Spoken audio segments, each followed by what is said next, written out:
Rattus rattus, commonly known as the roof rat, but also called the fruit rat, tree rat, or black rat, is believed to be native to India but has been introduced to all continents of the world through human trade and travel.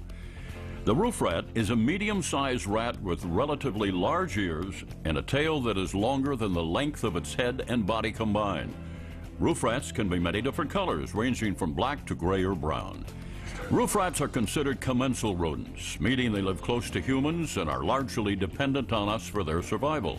Like all living things, roof rats have a few basic requirements. They need food, water, and a safe place to live and raise their young.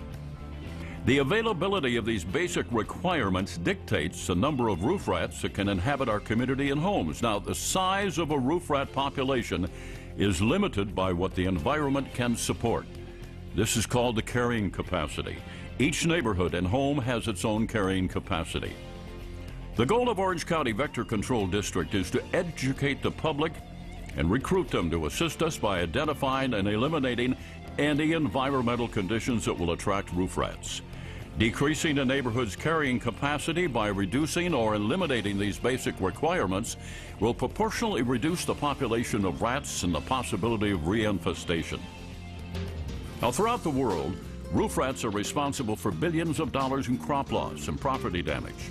Globally, rats are also responsible for considerable disease transmission. Even though rats have the potential to be carriers of several very serious illnesses, there is very little history of rat-caused disease in Orange County. There are still plenty of reasons to control rats besides the diseases they might cause. Most problems result from the nuisance they represent, the property damage they cause. No one likes to see a rat running along the top of a fence in their backyard. The thought of rats in your yard is disturbing. Rats in your house, even worse. There is also the real damage they can do by eating or fouling food and gnawing on your property. Rats chewing on wire insulation may be the real cause of a high percentage of the fires of unknown cause.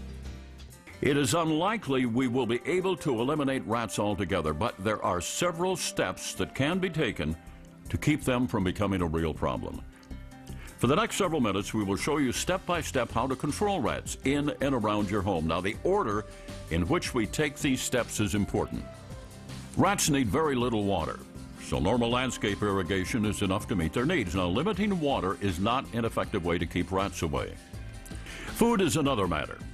Rats are very opportunistic, and two of the greatest rat attractions are bird seed and pet food. Neither should be left out overnight, and both should be stored in metal containers. Galvanized trash cans are excellent choices. Feeding birds without attracting rats is a challenge. Now, birds seem to enjoy kicking as much seed out of the feeder as they can. And even if the feeders are brought in at night, there may be a constant supply of fresh seed on the ground, perfect for attracting a mother rat looking for a place to raise a family. It is best not to use generic wild bird seed from the market. Now, much of the seed is filler and winds up on the ground. Use premium seed and to fill the feeders with only enough food for the day. Pet food left out at night is another invitation for rats and other wild animals. Pet food should be brought in at dusk. Now, most people are doing all they can to get rid of snails, but snails are another favorite food of rats. Many Orange County residents have opened their barbecue in the spring following a few months of cooking indoors, only to find a large pile of snail shells sitting on the grill. The tasty grease accumulated on most grills and the safe haven provided by the barbecue housing make a backyard grill a favorite stop for rats looking for a place to enjoy their escargot. Now, we all enjoy fresh fruit, and so do rats. If fruit is picked as it ripens, the attraction for rats will be reduced. Ripe fruit on the tree or on the ground is a surefire method for drawing rats to your yard. Partially eaten fruit is a good sign of possible rat activity and may be the first indication you have a rat problem. Now, rats are not the only animals that eat fruit, but the gnaw marks are distinctive, and if the fruit is hollowed out, rats are the cause. The snouts of other fruit eaters are too big to accomplish this hollow feat. Try to keep fruit picked up.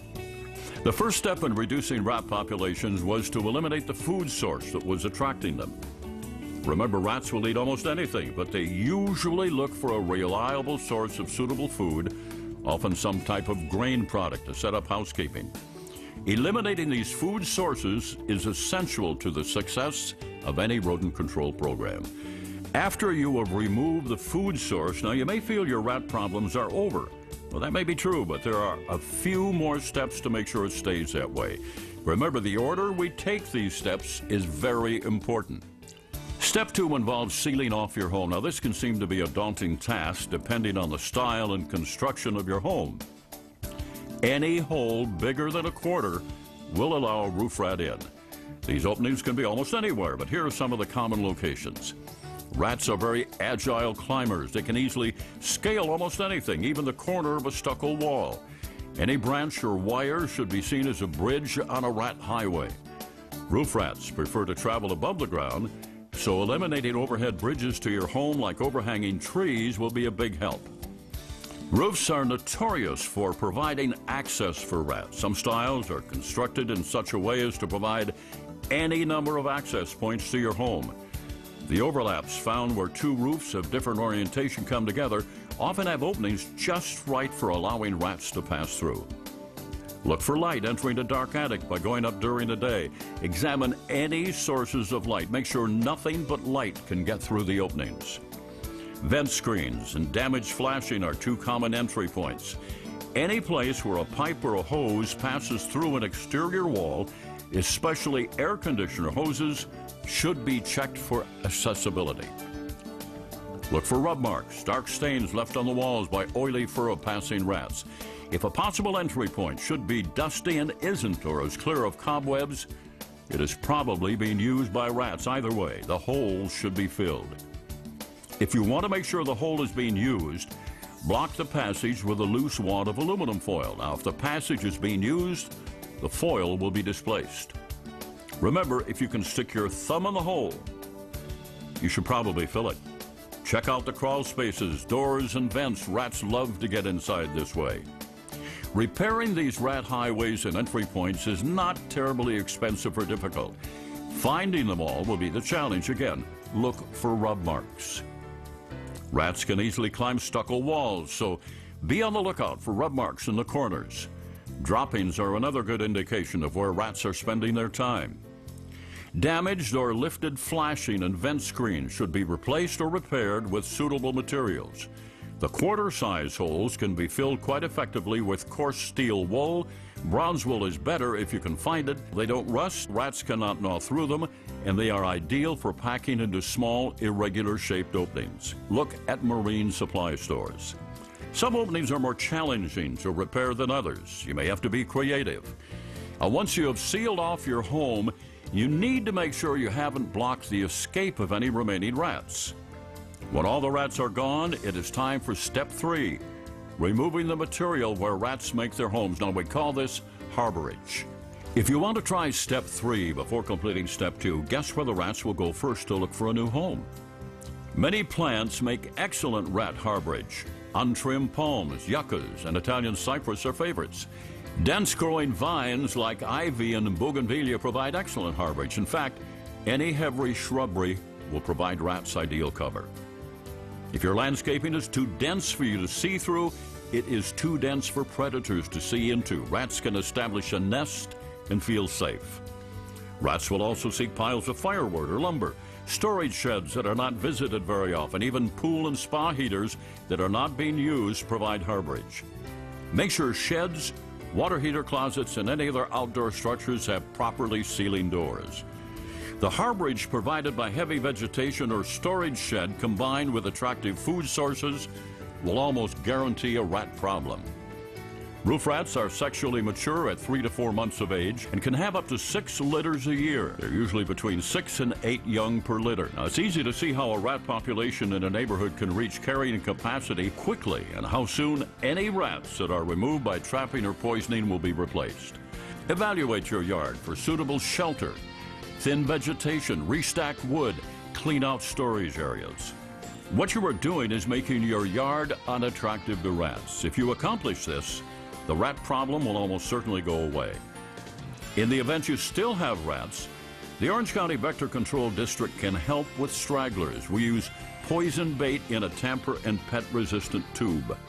These tubes are carefully placed in locations where they are secure and out of reach by pets and young children. Rat traps must be set safely and effectively.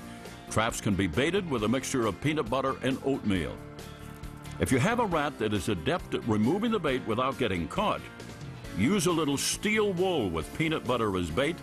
The steel wool cannot be removed easily. Now, if pets and birds are a concern, invert a plastic laundry basket over the set trap. Rats have access, but the other animals will not be subject to harm. The district website can also provide instruction on the proper and safe use of snap traps. Remember, bait and traps are only aids. If you have not taken the other steps, nothing our inspectors do will make a difference. In fact, it is a district policy not to place a bait tube until the first 3 steps have been completed by the homeowner. Working together, we can keep roof rats from becoming a serious problem in Orange County.